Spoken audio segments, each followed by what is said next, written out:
Welcome to My Life Chassidus Applied, episode 357.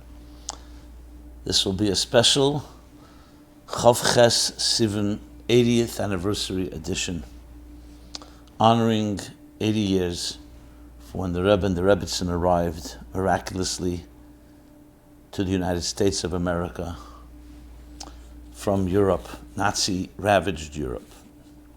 This program is dedicated in honor of the work you do helping Anash, Ele v'hatzlach. So, as mentioned, Chav Ches Sivan is this week. 80 years ago, Tafshin Aleph, 1941, the Rebbe and the Rebbetzin arrived to America. So we'll begin addressing that. What is the significance of that day?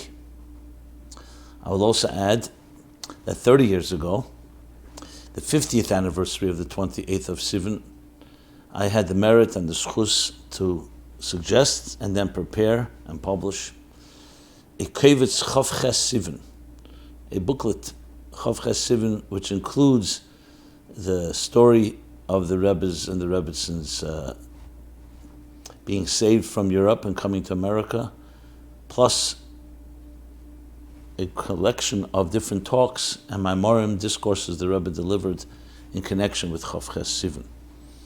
So the Rebbe actually dated that Kavitz Erev Chav Ches Sivan, which is interesting. Erev you usually use for Erev of a holiday, but here the Rebbe said Erev Chav Ches Sivan, essentially indicating that Chav Ches Sivan is a form of a holiday. So of course the obvious question is why? What's so significant? Obviously when two Jews are saved from sakana, from danger, it's a special day, but it seems to be a private affair of their own. It's true that the Rebbe, the Rebbetzin was the daughter of the Frierdiker Rebbe, the Rebbe was the son-in-law, and then 9 years later the Rebbe would become the seventh generation, the seventh Rebbe of Chabad. So in that sense it's not just an individual, but still, what's the significance of coming to America and remembering it in that fashion? So when you look in the introduction to that Kavitz, and I should add that the biggest schus was that the Rebbe then gave out that kavitz to every man, woman, and child. The Rebbe delivered with $1 that night of Chav Ches Sivan 30 years ago, which means the 50th anniversary. So when you look there, you'll see in the introduction there that there are two aspects to Chav Ches Sivan. One is the actual Hatzalah, which means the saving of the Rebbe and the Rebbetzin, and it wasn't a simple matter because they were in Nazi-occupied France and they had to get out of there through Portugal, and they finally got onto a ship, and it was not easy. Many people, unfortunately, could not escape. So that was one part of it. The second part, that it began, in the words of the Rebbe, Tnufa Chadasha, a new stage, a new period in the spreading of Yiddishkeit, Chassidus, and Hafatzas Hamayonas Chutza, because when the Rebbe arrived in America, the Frierdiker Rebbe established and appointed him to be the head of the three main organizations, Merkos L'Inyonei Chinuch, the educational arm of Chabad, Machne Yisrael, the social arm, Kohos, the publishing arm, and the Rebbe became, for the first time, active, not behind the scenes, but in a very prominent way, of these organizations, which would really be the pillars of how the Frierdiker Rebbe implemented his plans and his strategies. And the Rebbe, in a sense, was if you want to call him a publisher, he was in the form of a publisher, prepared and initiated many different publications, and all that began essentially when the Rebbe arrived to America in the 28th of Sivan, 80 years ago. But what is the significance? And when you look in the talks of the Rebbe about Chav Ches Sivan, and you see an emphasis on one key point, and that is the arrival to the Chotzi Kader Atachton. What in simple English that means, to the lower hemisphere. So what the secular world calls the New World. Basically, the population, the major civilizations of the Western world, or generally the world, was in the upper hemisphere. And here we're talking about the upper hemisphere, the Eastern hemisphere, which was Europe, Asia, Africa. Those were the main bulk. There were people living in the United States, in Americas in general, North and South America, but it was a different civilization unknown to the Western world. When Columbus came to America and the other explorers, and America began to be populated by the white population of the Western world, that was called the New World. So essentially, even historically speaking, it was not really populated by the other part of the civilization. We don't want to dismiss the natives that lived here, and it's a whole other discussion what exactly happened to them and how they were treated and mistreated. But regardless, Chatzi Kadra Tachten represented this new world. But the new world was not just a new opportunities. When Spain and Portugal began to send their explorers, they were looking for wealth, they were looking for resources, they were looking for land. They didn't even know what they were looking for. Who knows what they discovered? But the bottom line is that that's what their goal was. But there's always a deeper story and a deeper narrative. So when you understand what Chatzi Kadra Tachten is, we can understand then with the significance both of Tes Adar, Sheni, when the Frierdiker Rebbe arrived in 1940, a year and a half earlier than the Rebbe, and the Rebbe's arrival in 1941. So there's an interesting letter, a letter that is printed in the Hisofis, in the editions of Sefer HaMorim Tafshin Ches, 1948, where it's written, it's a letter, says from the Frierdiker Rebbe, Echad Meches, to one of his sons-in-law. We know today it's the Rebbe. And the Rebbe asks a question. The Alter Rebbe says in a discourse that Matan Torah did not happen in the Chatzi Kadra Tachten, in the lower hemisphere. It only happened in the upper hemisphere, where Israel is. Now, actually, Matan Torah didn't happen in Israel. It happened in the Sinai desert, in Midbar Sinai, and Har Sinai, but in that hemisphere. So the question is, what does that mean? We know the Matan Torah was a monumental global event that affected the entire universe. Birds didn't chirp, everything became silent. Was it only half the world that it affected?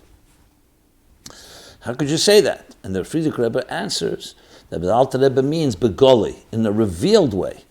Just for example, when you say that the neshama, which is the soul, manifests itself in the human body. Now, it manifests it from head to toe. But you say in the moyach, in the mind, or especially in the head, you have far more of the faculties and far more, you can say it's soul power, than in other parts of the body. The life force is equal from head to toe. But the head, there's no question, the mind itself, the power of vision, the power of hearing, all the central nervous system. So Chassidus explains that means that the neshama resides there because it's more begoli, it's more of a vessel and a container that in a revealed way is appropriate for the soul to manifest itself through the mind, and through the mind it extends to the rest of the body. Just as we say about the heart. Blood needs to flow and circulate every part of the body. But there's one place where the blood resides, and that's the source, Sheresh, Mamokar Hadam. That's the heart. So in the same way, when Matan Torah, when you say Eretz Yisrael, is the holiest land on earth, from there it extends to the rest of the world. Like Rosh Hashanah is the head of the year. A head is not just the beginning, it's also the central nervous system. It controls all the days of the year. So Matan Torah, its main place where it resided in a revealed way was in the upper hemisphere, which was more of a keli for it. So Chatzi Kadra Tachten essentially is what the Alter Rebbe is saying, it's far more concealed, which means it's harder to essentially transform the lower hemisphere because the divine energy that was released on Matan Torah is more concealed there. Not because it's more distant. The reason it's more distant is because spiritually it's more distant. So when the Frierdiker Rebbe made the statement, America is nicht anders, America is not different. He didn't say the same thing when he came to Riga, that Riga is not different, that Poland's not different, or Latvia is not different. Because even though that was also a journey, and part of the birur, which means the refinement, that the Rebbeim, once they left Lubavitch and then went to Rostov, and from Rostov to Leningrad, as cited in the introduction to the Kevis Chav Sivan, that Eser Golius, there were 10 exiles from Lubavitch all the way to America.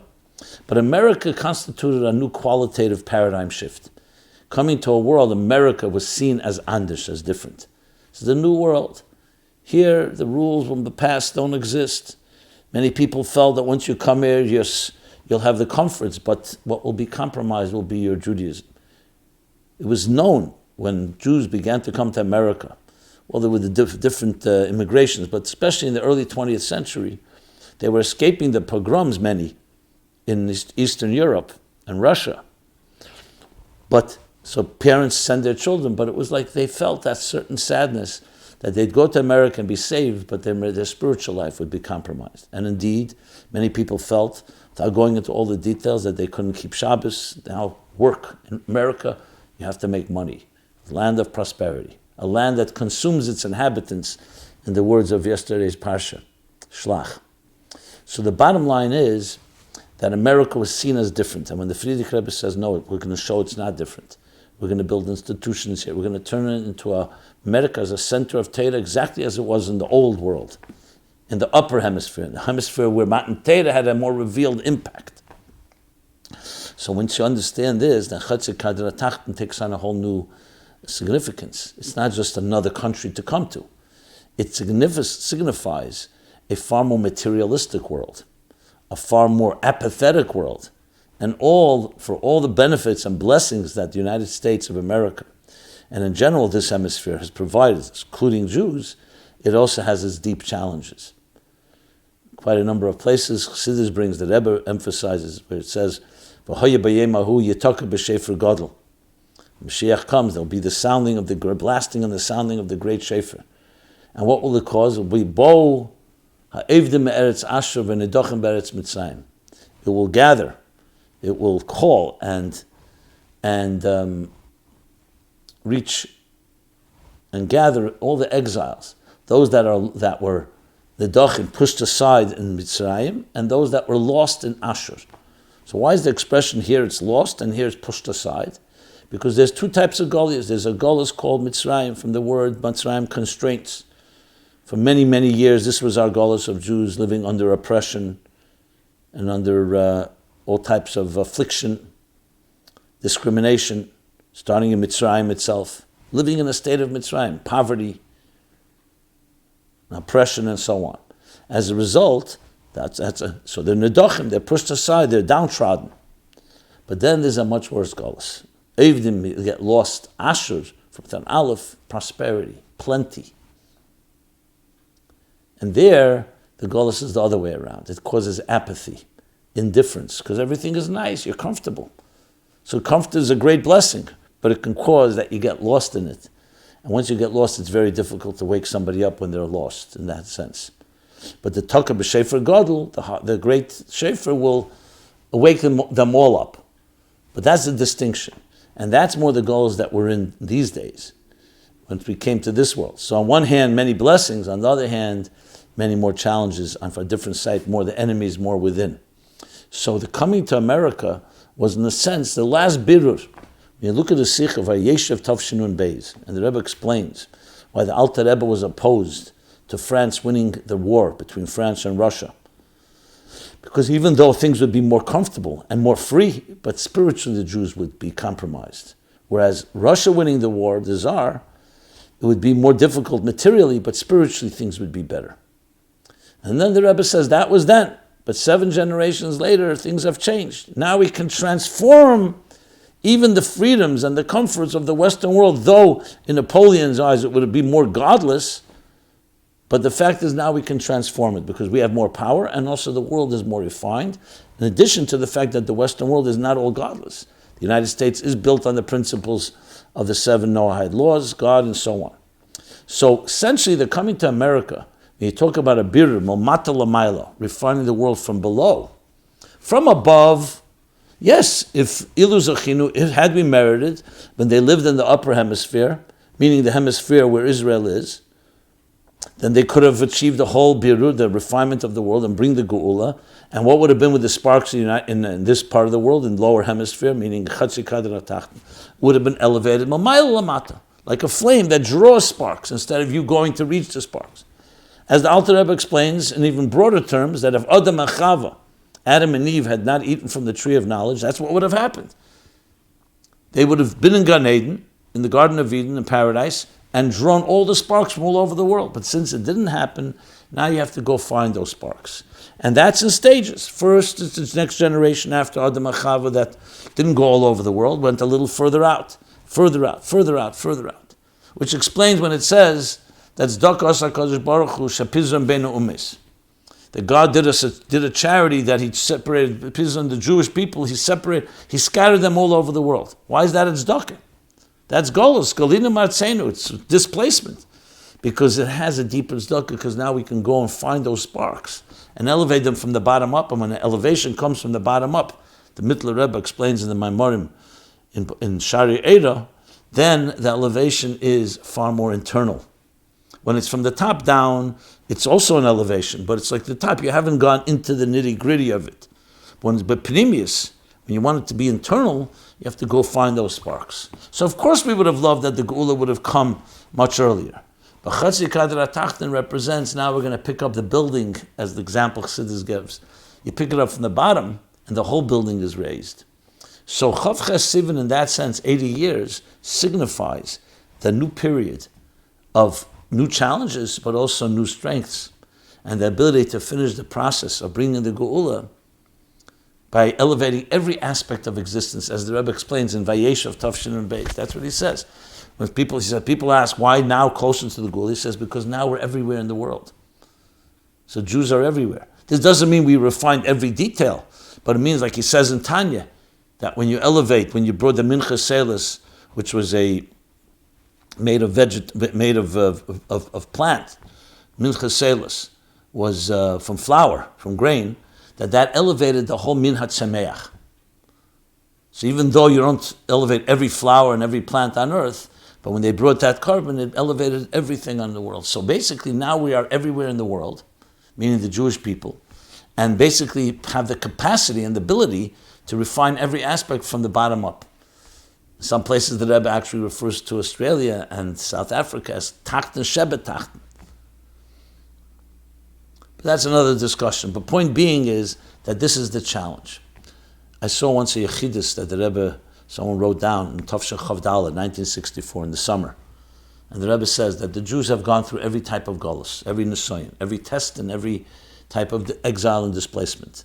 The exile and displacement, the nisayon of anias, poverty, of oppression, sexual challenges the Rebbe brings.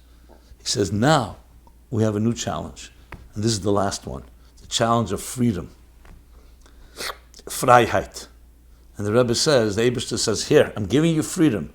Let's see if you want Mashiach. To want Mashiach when you're oppressed and you're desperate is one thing. But when you're free, and it's Asher, then the Rebbe continues, Geula will not come, he says, from Russia and Morocco. It'll come from America and Australia, because that's where there's freedom, and unfortunately it's being used for the opposite. So the Golus of America is very different. So even though 1941 was still in the middle of the horrible wars going on, and of course the Retzichis, the terrible, inhumane genocide of the Jewish people, but America was a refuge, was a haven. And 9 years later, when the Rebbe would assume leadership, which would already be after World War II, was the rebuilding and the renaissance of the Jewish people. But the Rebbe faced a new challenge that were never faced before. From the Frierdiker Rebbe back to the Alter Rebbe, and going all the way back, you rarely have a period of long peace calm by the Jewish people. Yes, there was the golden age of Jewry in Spain. There was the times in Europe it was peaceful, but these are all lulls. They were all temporary. In America now, we have new opportunity. And the Rebbe was the first that had not had to fight with Nazis. I'm talking about 1959, or communists, or the Bolsheviks, or the Yevsektia, or the pogroms that the Frierdiker Rebbe, and the Rebbe Rashab, the Rebbe Marash, and before that the Tzemach Tzedek, and the Mittler Rebbe, the Alter Rebbe had to deal with oppression, real oppression. The Dochen Beretz Mitzrayim. The Rebbe's entire Nesius has been in an age of freedom, and comforts, and prosperity. Of course we have individual challenges, but collectively, we have no concern about sending our children to any school because someone's going to arrest us. We can fabring, we can talk, we can learn and teach. You can be as committed as a Jew as you wish. There's no outside enemy. Yes, there are anti-Semites and so on, but on an institutional level, on a collective level, we have the freedoms unprecedented in history. But the Rebbe had a new enemy. What was the enemy? Apathy, indifference, complacency, Gleichgültigkeit in Yiddish, Adishut in Hebrew. And that's a very different enemy. That's the Evdim Be'eretz Asher, once you have that. And look in history. When did assimilation begin, Jewish assimilation? As Jews were becoming more comfortable, as Jews were becoming freer from the ghetto and from the discriminations of the past. Quite ironic. So that was the challenge. So Chatzik Kadar Atachten personifies all these challenges and many more. I'm speaking general terms. So coming to Chatzik Kadar Atachten, coming 80 years ago to America, and for the Frierdiker Rebbe a year and a half earlier, represented a new stage, a new paradigm. One that would have its unique challenges, but one that would also lead into the Der Ashvi, the seventh generation, the Tnufa Chadosha, that began in 1941, but then blossomed into the seventh generation when the Rebbe assumed leadership. After the Istalkus of the Frierdiker Rebbe, that we're now going to conquer and transform even the comfortable new world of the lower hemisphere. As it is with all gifts, like technology and others, they're great gifts, great opportunities, but they can also lead to great damage and great destruction. Look around. Technology is neutral. Use it correctly, you can change the world. You can reach billions of people with the press of a button. You create unbelievable unity and love. Used the wrong way, it could also create great psychological and emotional problems, as we see. So that is the significance of 80 years of Chav Chesed. We're honoring that day because we continue this job, which means in simple and practical terms, applying this to our lives, we have to now redouble and retriple and recommit to this mission of finishing the job the Rebbe gave us, that the Rebbe is leading us through. 30 years ago, the Rebbe said, do everything you can to finish this job that began 80 years ago, 81 years ago, really began much earlier, but in this part of the world. So though there were Chassidim here before Tafshin Aleph and Tafshin, before 1940-41, but the Rebbe coming here, making this the center of Chabad.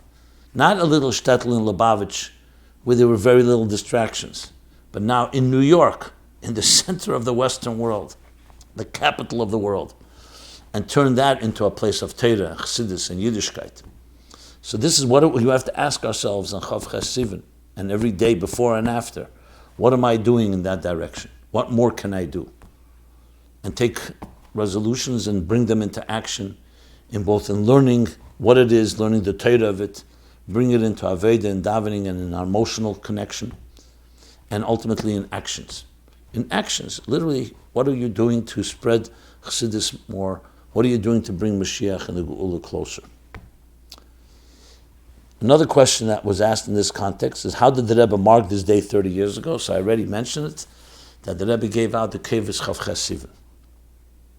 It's a tremendous thing. The Rebbe giving it out, and in it, wasn't just a mime, it also talks about the Rebbe's personal and the Rebbetzins Hatzalah, being saved. It also has there, interestingly, we worked very hard on this, I was trying to reconstruct the talk the Rebbe gave, Beis Tammuz, a few days after he arrived. He verbringed 6 hours upstairs in 770, and he spoke, according to those that were there, according to Pshat, Remez, Dusad, Arba'at, Sichim, Lahedis, the 4 people who have to make Birchas HaGoimel, and they have to thank. And one of them is when you're saved from a dangerous situation and you've traveled overseas. So the Rebbe spoke about that, Pshat, Remez, Dusad. I worked very hard to try to reconstruct it. We couldn't really do a complete job. We wrote up whatever we were able to gather, and I wrote to the Rebbe that maybe the Rebbe will be mezakah, merit us with giving some of the nekudas. I thought maybe the Rebbe may have a reshima that he may have written of the things he said then. And the Rebbe wrote, Ein Azman Groma Klal. I don't have it all time for this, but at least I asked. Later, in the reshimas came out from the Rebbe, there is a reshima that you could say maybe was what the Rebbe did say during that Farbrengen. But regardless, the Rebbe gave out the kavers that night. It was a very awesome scene, historic. So honoring, you see, the Rebbe marked the 50th year, so now we're in the 80th year. So we have our work to be done. So that is a brief, well, not completely brief, but somewhat overview of Chav Chesed. I hope I did justice to some extent, especially explaining its significance. We're also in the Parsha of Korach. Now, interesting to note, next week we will have a special Gimel Tammuz edition, because Gimel Tammuz is Sunday. But interesting that Korach, Gimel Tammuz actually happened with Mitzvah Shabbos Korach. It was Saturday night, and Yom Rishon of Parsha Chukas. So I pointed out back then, and I've said it a number of times, maybe others have as well, that Korach, of course, was a challenge to the very concept of a Rebbe. Korach said, Madua tisnasu, lama tisnas, Madua tisnasu, why are you and Moshe and Aaron lifting yourself up? The entire community are holy. So why are you lifting yourself up as leaders? Essentially, it was a challenge to what do we need a Rebbe. So it's interesting, the Mitzvah Shabbos of Korach, Gimel Tammuz, asks us that question. Why do we need a Rebbe? And many people ask that question today, 27 years since Gimel Tammuz. Now, of course, we're talking about Chav Ches Sivan, but it's connected because Chav Ches Sivan is when the Rebbe came to America with the Rebbitzin, and 9 years later assumed leadership. So the Korach question is very relevant to our time. Chukas, we'll talk about this next week, but I'll just, since I already mentioned it, Chukas talks about the tikkun, the tahara, the purification from what tumas mes. When there's a disconnect between soul and body. So is this not relevant to Gimel Tammuz? It's like uncannily relevant. So let's address some of those questions. So what did Korach say? Why do we need a Rebbe? The whole nation is holy. And it's true. You shall be for me a kingdom of priests and a holy nation. Every Jew is in. Every one of us says every morning, the neshama that you've given me is pure. In the words of Tanya. Part of God, godliness. So why Taka is there leadership? And where do you find an answer to this question? Yes, it's true, God sends a sign that Aaron is the priest and is meant to be the high priest, but where do you find a direct answer to this question? And it seems like it's an obvious question. So this can be answered in a number of ways, but one of them is, what do we see later in the Parsha? That after Korach and his people are punished for their rebellion and defying the people God chose, you see that God says, we will show a sign. And he asked everybody to put rods, place rods, and we'll see who God chooses. And the rod of V'hine Korach mata Aaron. So the next morning they came and they saw that Aaron's rod blossomed with almonds. So why is that a sign? Blossoming a rod and then almonds? So in answering one question, we'll answer the other question. The Alter Rebbe has a beautiful Maimer L'Kutei Torah on this topic, asking this question: what does almonds have to do with a kohen? So he explains that the role of a kohen as a leader is not to replace, God forbid, our connection to God. We connect. Every Jew is connected to the Eibishter. Every human being is connected. It's to expedite the process and help us connect. It would be like someone saying, what do I need a teacher for? I can learn Torah myself. The Torah was given, it's everyone's birthright, everyone's inheritance. Why do I need a teacher? Why is that a ludicrous question? Because when we're children, we're young, not knowledgeable, and we need someone to teach us. Can there be a miracle and God download Torah in us? Yes, but that happens when we're 9 months in our mother's womb. But then we're made to forget consciously, as the Alter Rebbe explains. The superconsciously, we retain everything we learned. But in this world, God wants everything to be in a natural way. That's why also we develop. We're not born 20 years old like Adam and Chava were created. We go through 9 months of gestation and of pregnancy. Then you grow as a baby into a Ben Chamish Mikra, Ben Esel Mishnah. Because Dira B'Tachteinim, God wants a home in this world, and this world is structured. And there's a hierarchy. Not because the teacher is closer to God than you are. It's because the teacher has knowledge. When we stand up for someone that taught us Torah, are we standing up because this person is in any way special? It's because you're standing up for the Torah they carry, which is God's Torah. You're honoring Torah. You stand up for Sefer Torah, not because the parchment is now a keli for God's wisdom. So it's a holy object. So in that sense, we need teachers because a teacher guides us. Could you do it on your own? First of all, it would take much longer. You'd make many mistakes. But more importantly, that's why we have V'shenantem levanecha. Teach the children. educate, inspire, role model. Can a child on its own, without any role model, figure it out? Yeah, but there are many pitfalls. And as I said, it can be a very, very difficult road. So God blessed us with teachers, with leaders. Why didn't Hashem take the Jews out of Mitzrayim directly himself? He couldn't take the Jews out of Mitzrayim. He couldn't give them the Torah without a Moshe Rabbeinu. But he wanted a human being that was who had worked hard, completely refined himself, completely bottle, Onav Makol Adam, the most humble person, to be a living example of what godliness is in this world. Because that's the whole point. Avram, Yitzchak, Yaakov were ovis heinen markava. They're like a markava, a chariot, as Chassidus Tanya explains, 24/7, completely dedicated to what God wants. That's a living example for us, what the standard is, what the expectation is. So what Korach's mistake was, yes, he's right, everybody is holy. But you need the leaders to teach us, to give us the shortcuts, if you wish, to be the role models, to be able to get out of our own subjectivity. Korach made the mistake, because then right after that, he says he wants to be a leader. How does that fit? Because there was an ego here, and he saw Moshe and Aaron through his own eyes, that they're now the ego people. The Baal Shem Tov teaches that he did not have the humility that was necessary, so he thought they also didn't have the humility. But a true leader is all about humility. It's not about Moshe Kibbel Torah from Sinai, says, the Rebbe explains, what do you mean he received the Torah from Sinai? He received it from God. Because Sinai was a mountain, but it was the lowest, it was the lowest mountain to symbolize again, to be a proper Kibbel Torah, to receive, you have to have bittul. Completely empties yourself, klei reikon. The student empties himself to absorb God's wisdom. And that's what Moshe and Aaron had. So the leader is not about a leader, the leader is a stronger person. The mitzvahs minei melech from the Terech Mitzvah, so Chassidic explains it's a mimer from the Alter Rebbe, why Shmuel first rejected the request of the Jews for a king. There's a pasuk, Sum Tosim Alecha Melech, appoint a king. So the Jews said, we want a king. But they insisted. So Shmuel goes to God. Why did Shmuel reject it? It's a mitzvah. Because they didn't want a king for what it says. The Torah is the mitzvah of appointing a king in the Torah is to have someone that's bottle, completely committed to godliness, so he can be a leader. Not because he's a great leader, because he has power and he has ego and he has wealth and he has many horses.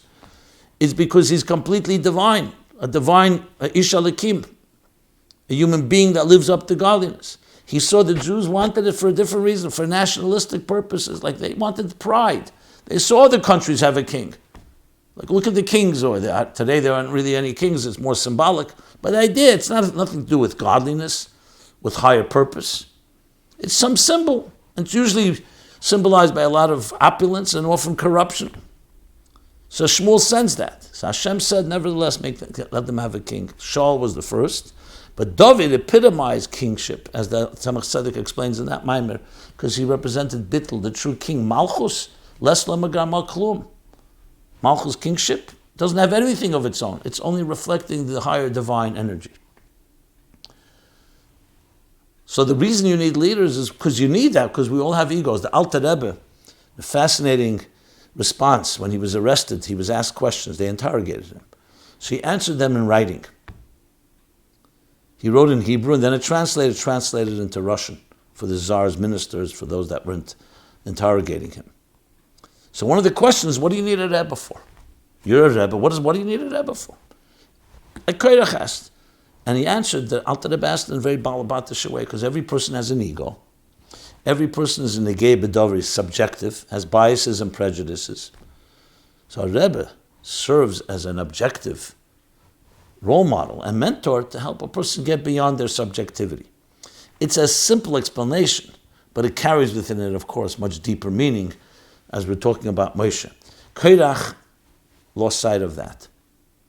So the role of a kohen is not to replace our relationship with God. It's to help expedite it, help access, help speed it up.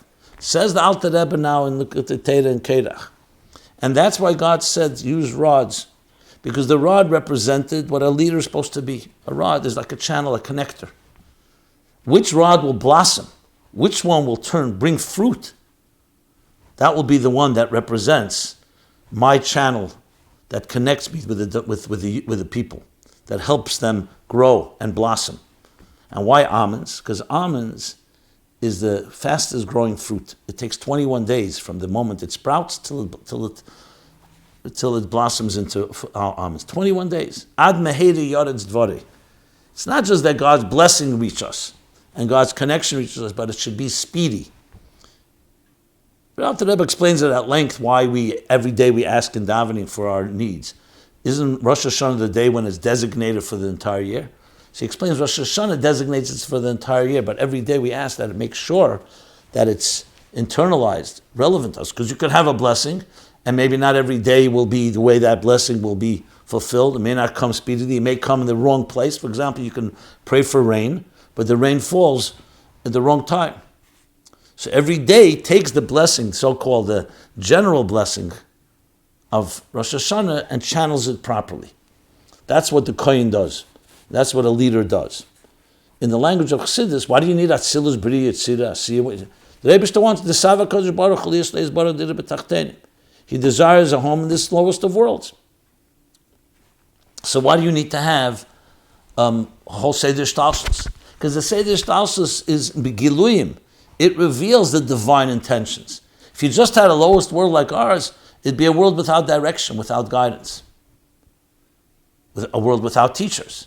So Seder Shtalshus serves the role of giving us an example. What is Chesed really supposed to be like? So you look in the Chesed of Asiya, then you climb to Chesed of Yitzira, then Chesed of Bria, Chesed of Atzilus. It gives you an example. What does true divine love look like? You want to use your mind. If you didn't have a Torah, if you didn't have Chachma, Bina, Das of Atzilus, Bria, Yitzira, Asiya, we wouldn't be able to connect with God's mind. So Seder Shtalshus serves, not in any way replaces the Yesha Gashmi, comes from the Yesha Amiti, Yesha Nivra. And here's where God wants a dira, he wants a home. But how do you make a home? He wants a home means also that it's revealed. And all those revelations come from the higher levels. So even though the Kavanah is the lowest level, where there's no Giluyim, no revelations at all, as the Alter Rebbe explains in chapter 36 in Tanya, Tachten she'ein tachten l'matim menu. But now you want to grow. It's like, now how do you grow? Just like you need teachers to guide, to mentor. So we have all these higher levels that help us get to that place. And that's why the rod that blossomed and almonds that show the speedy process, Dafka Aaron was the one that was fitting. That's what God demonstrated with that sign. Someone else writes, can we learn anything from this story about nepotism?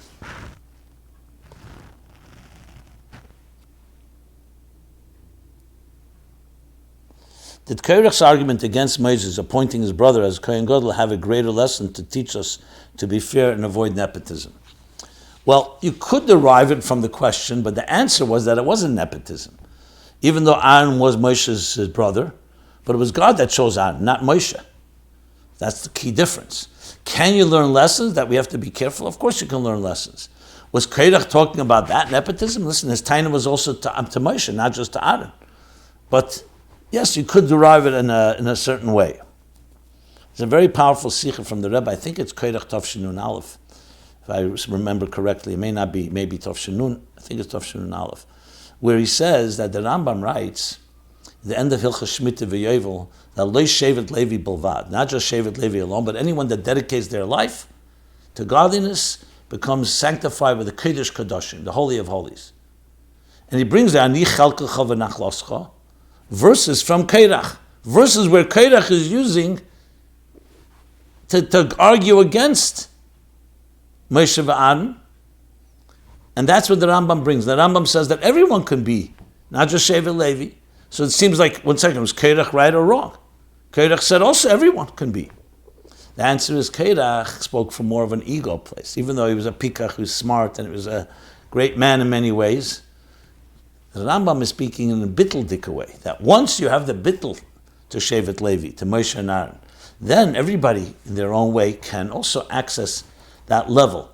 Not quite the level of being a Kohen or a Kohen Gadol or a Moshe Rabbeinu, but they can become part of it. Like what the Alter Rebbe says in Tanya, we all have a Moshe within us. Okay, one more thing to add.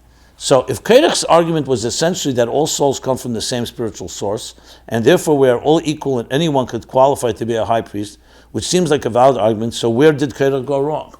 So answer that question. He went wrong because he saw the leadership as something he wanted. He wasn't just arguing for everybody's equal. That's one problem.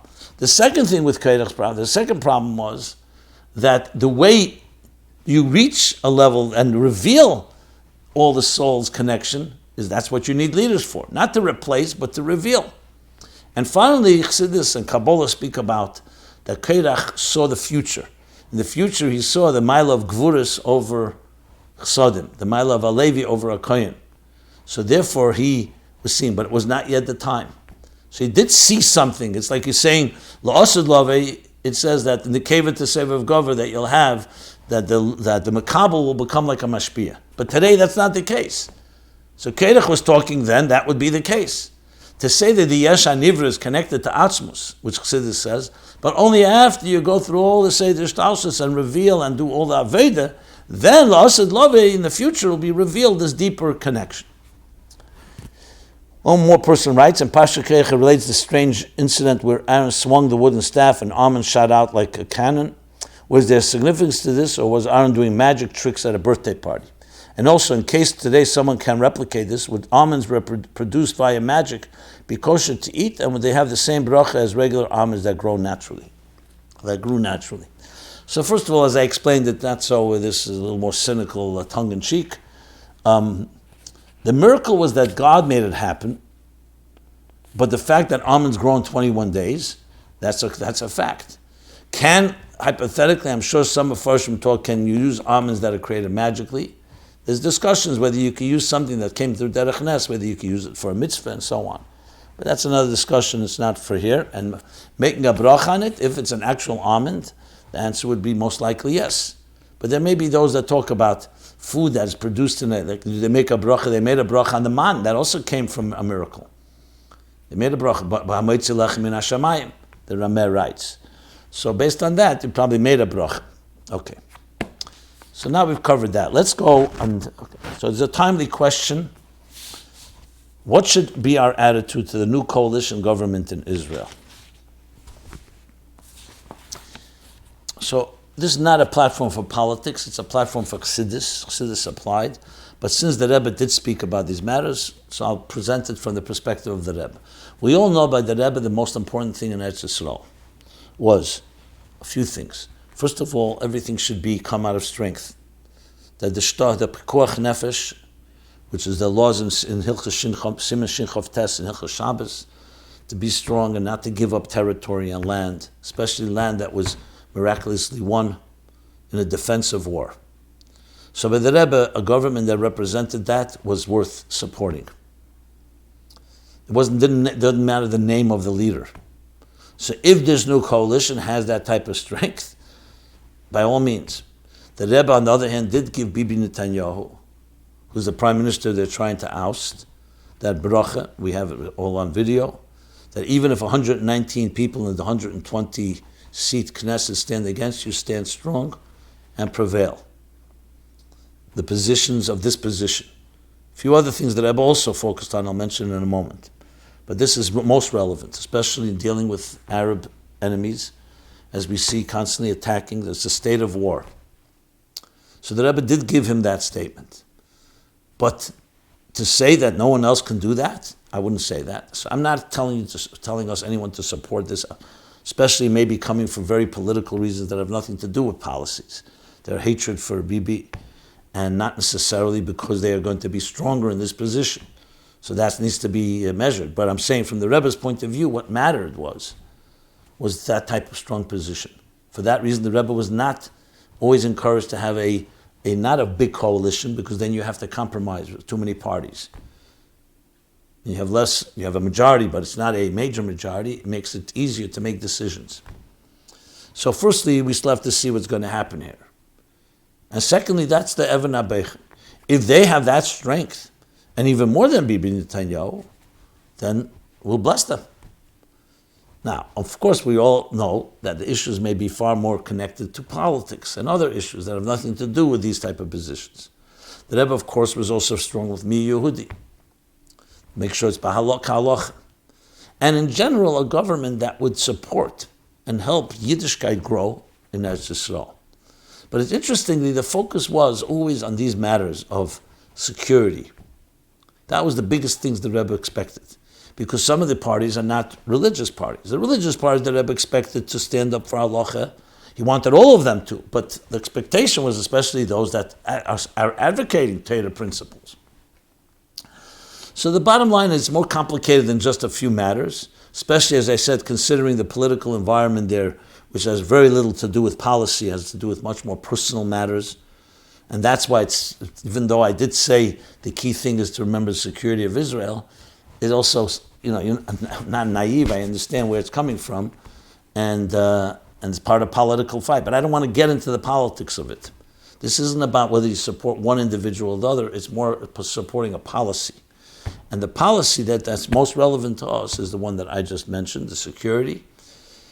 And on a personal note, I'll say the fact is Bibi Netanyahu has been, even on a ground level, very good for Israel, security-wise. The lowering of terrorist attacks, technology, economy, putting Israel on the map as a global player,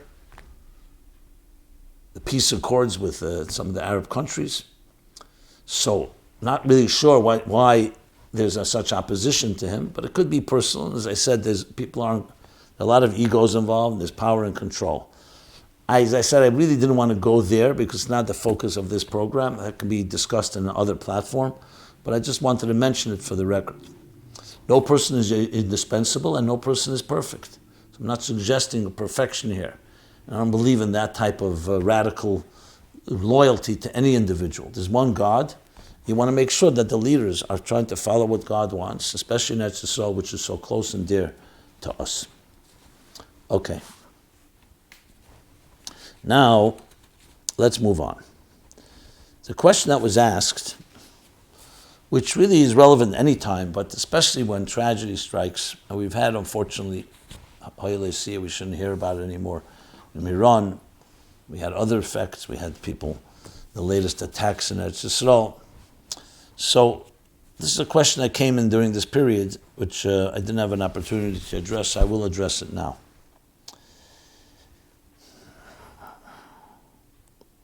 It says Rabbi Akiva laughed when he saw the ruins of the Beis HaMikdash because he knew ultimately it would be rebuilt. So yes, at the end of Masechta Makkos, there's a famous story where Rabbi Akiva and his colleagues were looking at the Har HaBayis after the destruction. His colleagues were crying because they saw Shu'olim Helchimbe, they saw fox running out of what was once the Holy of Holies. The desecration, the desolation of this Holy of Holies, the holiest place on earth. And Rabbi Akiva smiled, laughed. So when they explained themselves, why are you crying? Because they say the fulfillment of the tragic prophecies. And Rabbi Akiva said, if you continue reading, it's also the fulfillment that once that will happen, it will lead to the Beis HaMikdash Ashlish, it will lead to a rebuilding of the Beis HaMikdash. So Rabbi Akiva laughed, and when then they heard that, they said, Akiva nechamtani, Akiva nechamtani, Akiva, you have consoled us twice consoled, nachmu, because they heard that. So of course a lot can be learned in that story, that Rabbi Akiva had the bigger vision. Now, Rabbi Akiva, I definitely sat Shiva on Tisha B'Av. He didn't sit and laugh, because when there's sadness, you have to recognize that. But Rabbi Akiva, in context, also saw the bigger picture. One of the explanations is because Rabbi Akiva came from darkness. He was a Ben Gerim, or he was a Ger himself. Till 40 years, he was a convert or a child of converts. Till 40 years old, he never learned Torah. So he appreciated what darkness can bring to. One of the explanations. The other Tanoim did not see that quite so clearly until they heard it from him. When they heard it from him, he didn't just console them once, twice. Like Nachamu, transformation is not just for the tragedy is consoled. You twice consoled, so it's even stronger than the darkness. The light is stronger than the dark. So the question is asked, is it therefore acceptable for us to laugh when tragedy befalls the community? Because we know it's God's will and everything God does is for a good reason. The answer is obviously no. No, it's not appropriate. Rabbi Akiva's lesson to us is to recognize that even when there's a tragedy, and we recognize the tragedy, and we cry over it, Rabbi Akiva would not go tell Aaron, after his children were died, Nadav and Avihu, that you know what? Every tragedy leads to simcha. At that time, you need to cry. Then in context, long term, obviously there's something. And laughter is not frivolous laughter here. We're talking about recognizing a deeper story, a deeper narrative. So therefore it's not no. Even when you say that everything is God's will, and ein ra yerin min hashamayim, and evil doesn't come, akol gamzu l'teva, and good, and all the good things that are connected to even negative things, everything has its time. As I said, even tzaddikim, the Rebbe sat shiva when the Rebbetzin passed away, and he shed a tear, more than one. And that's not a contradiction to this, because then there's another story, what it ultimately leads to. But the Torah tells us that right now it's sad, it's a concealment. It's a divine concealment. That's why Moshe became pale and became trembled when he saw Tumas mess, as we'll read next week's Parsha, because as much as he understood that God can purify anything, but metei ta'arase, there's a disconnect. As soon as you see a disconnect, even for 1 second, godliness is nitzchi, is eternal. So as soon as you see a disconnect, and you don't see the eternity of God, in life, in eternal life, it's like the tzimtzum. The tzimtzum on its own is a concealment. Is its purpose to reveal? Yes. But everything in its time and its stage. So we have to put things into context. Remember, the Gemara also tells us that the others did not laugh. They did not know that the tragedy leads to good things. So it could very well be the Gemara is telling, because there is that stage, and Rabbi Akiva saw deeper than they did. But they were also they did not know that every Yerida brings an Aliyah. They didn't know the end of the verse and the Nevuah. But they were consumed with the negative part because that's what affected them. And Rabbi Akiva was able to put it into broader context. Another question which relates to this, if you cry when a tragedy happens, does it reflect a lack of faith in God? Same reason, absolutely not. Because that's how God created us, that we cry when there's sadness. And we should cry. It's a gift that God gave us, an outlet. And it would be achzarius, halacha says. If a person decides, you know what, everything God does great, I don't need to sit. No one should ever know of this. I don't need to sit shiva. Everything God does is great. I could just go on with my life. No, that's considered insensitive. Someone says, I want to sit more than shiva. That's also insensitive. So there's a certain amount of time you need to mourn and grieve, and there's a time when you have to move on and grow from it. Not forget, but grow from it. Perhaps if you had true faith on the highest level, someone writes, we would laugh or smile because we know everything is part of God's plan. So as I explained, no, that's not the case. Now, it seems like a contradiction, right? On one hand, you believe there's a higher God's plan, so why not laugh? Because as I said, both are necessary. Chassidus says tzimtzum is necessary in order to bring gilui. But the tzimtzum itself is heipach haratzon. That's the Lashon Chassidus. The tzimtzum itself is only in order to bring gilui, not because it itself has a value. Yes, it's the power of God within it, and that will also be revealed. But tzimtzum b'shvil hagilui. So to start saying the concealment itself, because of Golus and even the Holocaust will all bring to great things, that we don't cry. No, we cry for what was lost. We cry why it had to happen that way. Why couldn't it happen a different way? And that's part of the process. Do some people cry because they're just weak and they cry? That's also part of it. Also part of human condition. But even great people have cried and do cry and should cry. And at the same time, they know there's a deeper plan. So that is a consolation, but doesn't contradict one or the other. And this is the way we work. This is how human beings work. We have different feelings, different situations, and different matzavim. Okay. Since we've been doing Mashiach talk in the last few months, we do it all the time. Chassidus applied. I can't tell you how many episodes have been dedicated to Mashiach and Mashiach-related questions, but especially since 30 years from Chav Ches Nisan. So that was 3 months ago, Nisan Iyar Sivan. Actually 2 months ago, Chav Ches Nisan to Iyar is 1 month, and to Sivan is 2 months. So there's still questions that came in over the time, and let me just address a few more. So someone writes that the Rambam writes at the end of Hilchos Melachim, chapter 12. All these and similar matters cannot be definitely known by man, that's the Rambam's words, I'm translating, until they occur. For these matters are undefined in the prophets' words, and even the wise men have no established tradition regarding these matters except their own interpretation of the verses. Therefore, there's a controversy among them regarding these matters. Basically talking about many different issues. There the Rambam talks about Eliyahu Navi coming before Mashiach to announce it. And there are many Medrashim and Maimar Chazal that talk about Mashiach. So the Rambam is addressing them all, that many of them we definitely do not know exactly how it's going to happen. So the Rambam then continues, regardless of the debate concerning these questions, neither the order of the occurrence of these events or their precise detail are among the fundamental principles of faith, of Jewish faith. They're not ikri adas, as he says. A person should not therefore occupy himself with agadis and homiletics concerning these and similar matters, nor should he consider them as essentials, for study of them will neither bring fear or love of God. So all the different details about Mashiach's coming, though that are shrouded in either controversy or, more importantly, disagreements or so on, that's what he says, because it's not foundations in Amunah. Similarly, one should not try to determine the appointed time for Mashiach's coming. Our sages declared, may the spirits of those who attempt to determine the time of Mashiach coming expire. Rather, one should await and believe in the general concept of the matter as explained. So someone writes a question. If that's the case, how then could the Rebbe say that learning about Mashiach would bring him closer? So this question has been asked many times, but if you look closely, the Rebbe never contradicts the Rambam. The foundation that one has to believe in Mashiach and await his Mashiach actively. The Rambam himself says, if someone does that, they're basically defying a foundation in Amunah. The Rambam says that earlier. It's one of the Yud Gimel Ikrim, one of the founding principles, the principles of Jewish faith.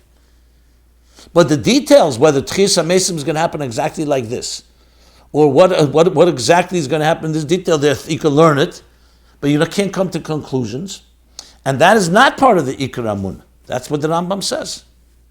The Rebbe also never gave a date. He said it's going to happen in our generation. We finished the Bidurim, and more importantly, it wasn't a ketz. Like in the earlier generations, you could say a date was designated. And that's already also been discussed. How does that consistent with the Rambam when you see the Rambam himself gave a ketz, and so did others. So that's another discussion, how that's reconciled. But the Rebbe said something much stronger, actually. He said, we're already at the end of the process. The Bidurim are finished. Not a ketz that this is an opportune time. This is it. Why Daka didn't happen, the Rebbe says, I have a question. Clearly something has to be still done to open our eyes, etc. But the idea of learning about Gula Mashiach is actually learning the concept of Gula Mashiach, including the details. You can learn about the laws of Beis Hamikdash, the Medrashim. So the Rambam doesn't say not to learn about it. He says it shouldn't occupy himself trying to understand every contradiction and so on. So to know it, you can learn it. The main thing is to understand that the main thing is the kavanah, the ikar adas, is not the details in Agadis. It's about preparing ourselves to the Gilui of Elikus, that will be, the divine will be present. It'll be a world where instead of occupying ourselves with materialism, lo yesik, in the words of the Rambam, the entire business of the world will be nothing but to know Leidas Hashem. Lo yesik kol yom ela Leidas Hashem, only to know God. Mola oretz deis Hashem kamayim liyam mechasim. In addition, I would say that maybe you could also explain that learning the details in the Agadis and the Midrashim means part of Torah. The Rambam didn't say avoid learning it. It's clear that he really wants to say is that don't get yourself confused with it because there's so many different aspects and you won't be able to come into conclusive elements. So that sounds much more of what he's trying to say. In the language in the Hebrew, he says like this: Leilam lo yisasik odem b'divrei Agadis v'lo yarech b'medrashim amurim. Lo yisasik, which means to delve ourselves in an asik, and lo yairich, to elaborate on it, because there's a lot of different contradictions and a lot of details we don't know how they're going to be. And when you get consumed with that, which people have done, get consumed with some of the details, and you forget the big picture, which is the key thing to remember in this context. Okay. Good. That's one question. Another question regarding this. What's the difference between the footsteps of Mashiach and the birth pangs of Mashiach? In Hebrew, Ikvasad the Mashiach means the footsteps, Eikev, the footsteps. Chavle Mashiach is the birth pangs. It's quite clear. The footsteps means that it's right, we're at the end of Golus, and the literally footsteps means that the footsteps of Mashiach are coming our way. But the truth is, Ikvasad the Mashiach actually means the end of Golus, Eikev, just like in a body. There's a head, and there's the Eikev is the heel. The heel is the end of the process. So Ikvasad Mashiach is a term used in Chazal and Masechta Seita and other places that's referring to the end of the process. In Kabbalah, it talks about history like in the structure of a human body. So the head would be the time of Adam HaRishon, the beginning of time. The lower parts would be the mind, then moving to emotions. And the end of Aveda is going to be Mesiras Nefesh with the heel, because we don't have a lot of Giluyim today. The time of the Beis HaMikdash was more like the Midas. Time of Moshe and earlier is more like the Moichin, all the way to the Reish of Adam HaRishon. Ikvus of the Mashiach is the Eikev has the least amount of energy, and it's also the bottom part of the leg of the body that walks on the ground. And it says in Chassidus, when you want to go into a hot tub, hot water, you put your toe in first. You put in the heel first, rather, the Eikev, because the Eikev is less sensitive, and then before you put the rest of the body on your head into it. So refers to a generation that is devoid of many revelations, but it has Mesiras Nefesh. The Eikev is Mesiras Nefesh, is the part that carries the whole body, and it can lift the entire body. So that's Ikvus in the Mashiach. There's more to be said on that as well. So Eikev in the context of more concealment. Chavle is a different meaning altogether, the birth pangs. The birth pangs that come before a birth, just like the birth pangs of Mitzrayim, Golus Mitzrayim, that brought the birthing of the Jewish people, Goy Mekerev Goy, that came out of Egypt. So we also have the birth pangs. But to make it very clear, the Rebbe said many times that we've already gone through the birth pangs, including, of course, World War II and the Holocaust, and all that came before that, all the tzaras. So that we've done the birth pangs, now it's just a matter of the birthing itself. So that's the key difference. Okay. Now, let me see, what else do we cover?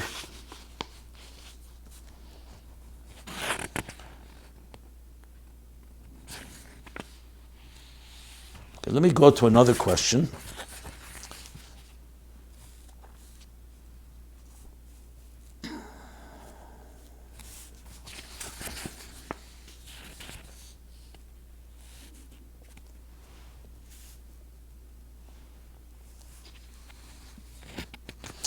So, it's a completely unrelated question, but let's address it. Hi, Rabbi Jacobson. Firstly, I want to say that I'm enjoying listening to your weekly sessions on so many important topics, and it's taught me so much. I respect your opinion, so I turn to you with this very urgent issue.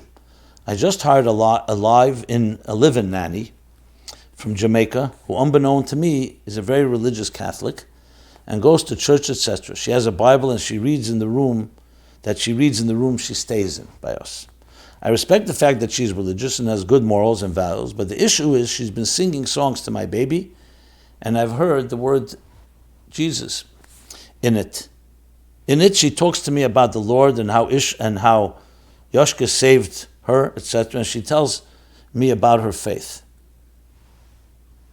I've told that we are religious Jews and we have our own set of laws, etc., and that everything our children hear need to be kosher and from a Jewish source, and if she can refrain from singing songs from the church, etc. She told me she was very hurt when I said that because it's very important to her. Eventually, she did hear what I have to say and said she'll try to be cautious, but it's just so embedded in her that she can't help herself. How can I explain it to her in a respectful way where she understands how much this means to us? I also want to get rid of her, but I really need the help. I can't manage without her help, but I feel like this can be harmful to my baby's neshamas. I would really appreciate your advice. Thank you in advance. Okay, well, it's a very good question, excellent question. So, Of course, this type of situations is case by case what you can actually accomplish. No, you don't want her communicating in any way with your children about her beliefs and religious beliefs. The best way to explain it in a respectful way is very straightforward.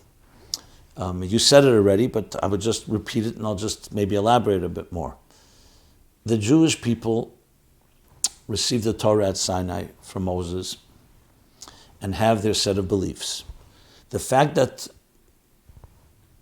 over 1,000 years later Christianity was born, and it was a religious Jew, actually, that they attribute their beginnings from.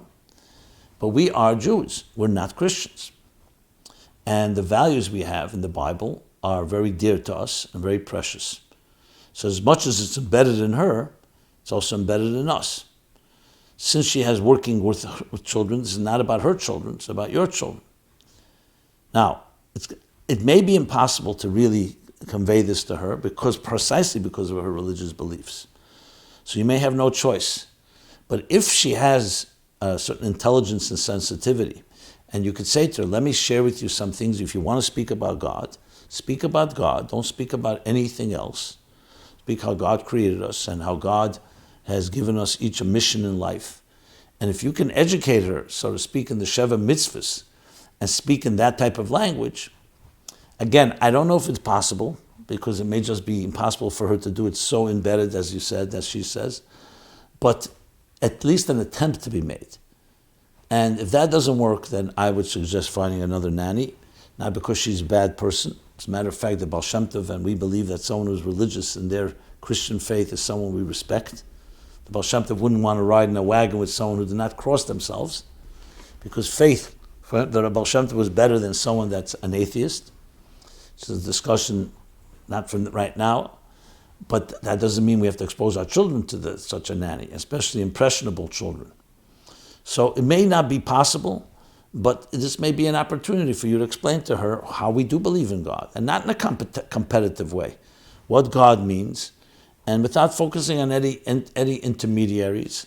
God in the purest form, as Avram Avinu taught the world, and as we learn in the Yiddishkeit. And that's what it comes down to, one God that gave us laws of how to live up to God's expectations of us, without any other diluting that. Now, some intelligent people can pick that up and separate. That's what you're going to have to determine based on that. That would be my response to that question. Now, another question.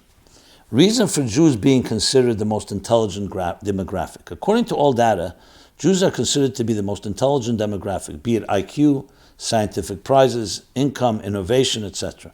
What is the reason for that? Was it always the case, or is it a result of natural selection? Meaning that throughout the exile, only the smartest survived, and that is why Jews today are smarter than the general population per capita. So it depends who you ask. If you ask secular scientists, some will say because Jews had to survive, so they became very resilient and very innovative and ingenious, and ingenuity to be able to figure out ways to survive. So that they evolved into smarter people. If you ask the Torah, it says that your wisdom and understanding will be appreciated by all the nations because you are a chosen people that God created in a way that you have an additional resources. So it all depends who you ask. I don't like to focus on this because for another reason. You find non-Jews that might be smarter than some Jews. It's not always a rule. And vice versa, of course. So the point being is that I don't know if we have to go around saying we're all smarter and so on.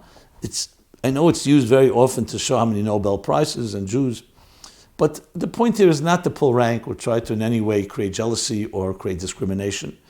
I think it's more to focus on understanding, appreciating that a Jew, in a humble way, has to say, essentially declare through example, not through words, that by living up to what God wants of us, we are going to be a better people. So when a Jew does that, that's a Kiddush Hashem. So when you see a Jew's wisdom and a Jew's resilience and a Jew's ability to get through difficult times, and that becomes an example for other people, that is what our goal is. Like the Sifri says in V'ahavtas Hashem Elokecha, that people should love God when they see you. You should make God beloved in their eyes by seeing you as a living example. That's how I would focus on this instead of turning it into something that is like pulling rank and who's superior and who's not. Okay. There's some follow-up, but let me see what our time is like here. I'll do...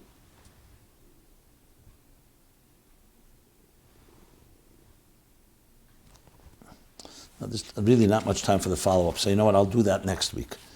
I'm going to do, the Chassidus question was about the issue, which I already addressed. What does it mean that Matan Torah didn't happen in the lower hemisphere? So I addressed that earlier in the beginning, which means not in a revealed way, as that some Friedrich Rebbe writes to the Rebbe in a response to that. With that, let us just go straight to the essay contest. So we are reviewing the 25th place winners of the 6th annual 2020 My Life Chassidus Applied Essay and Creative Contest. 4 tracks: an essay in English, an essay in Hebrew by men, essay in Hebrew women, and a creative track. So the essay in English is the one that we're reviewing now. Is Purposeful Living, Aaron Zev Moshel, age 19, student Kfar Chabad, hometown Melbourne, Australia. So this is exactly as the title suggests. Living with purpose and direction, quoting Viktor Frankl, the idea of meaning in life as being the most driving force, but a nice parallel between Frankl and Chassidus, which the Rebbe does suggest in certain letters, and the idea of living with meaning and purpose, that you were sent here for a purpose, which is in a sense going to preempt many of the challenges we have. The essay in Hebrew men is V'haftarecha kamecha erech atzmi lemul erech hazulas. Loving another, valuing yourself in contrast to valuing another. Addressing the big issue of our times, that people are so focused on self-interest and self-preservation. How does Ahavas Yisrael fit into that? And bringing from Tanya and other places of Chassidus that key role, which today especially is so vital when people are so focused on themselves. This is Yosef Rubenfeld, Jerusalem, Israel. The essay in Hebrew women, Eich nismoded im machshavas lo chiyuvit. How do you deal with negative thoughts? Mrs. Ricky Glukowski, educated at Rechavat, Israel, and in a very beautiful way, puts it into like Chassidus, that is bullet points actually, that sum up what Chassidus says, that as soon as you have a negative thought, you have the ability to stop it in its tracks. To know any negative thought comes from something outside of you. That's point 2. To identify the root of the problem, which is the animal soul trying to capture and control you. The need for iskafia, self-control. And finally, ishapche, to transform your thoughts from the negative into the positive. Very beautiful essay. And finally, the creative essay, Diving Through Dimensions. It's a lesson plan by Mushka Heidingsfeld, age 18, student of Chana High School, LA, hometown Santa Monica, California. She uses through a lesson plan for students using the production of chocolate, how chocolate is manufactured, as an example to explain Seder Ishtalshalos, the evolution of the worlds from one state to another. Also, very well done. So the English and the creative can be seen at chassidusapply.com. The Hebrew ones is at diralo.org, diralo.org. And in general, chassidusapply.com is a repository of all the archives of previous episodes. There's a forum there where you could ask all your questions. There's all the essays from the previous years and plenty other resources, including, if you'd like to join us in the Ayin Beis daily class that I teach in Hemshech Ayin Beis, or other resources of other Maimorim, Hemshech Samach Vav, Hemshech Tzadik Daled, you can find it all at chassidusapply.com. With that, my friends, let's conclude this episode 357 of My Life Chassidus Applied, which especially focused on Chav Ches Sivan, which will be this week 80 years.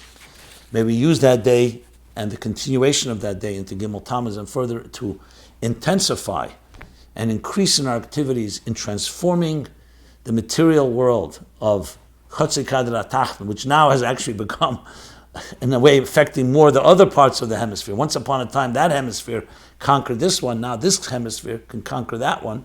That the materialism of this world and the apathy should be transformed and lifted up and ultimately bring the Geula Amitis Vashleim and Disder Hashvi. Everyone be well. Have a very healthy and good week. This program is brought to you by My Life, Chassidus Applied. Please help us continue our programs. Make even a small contribution at chassidusapply.com/donate.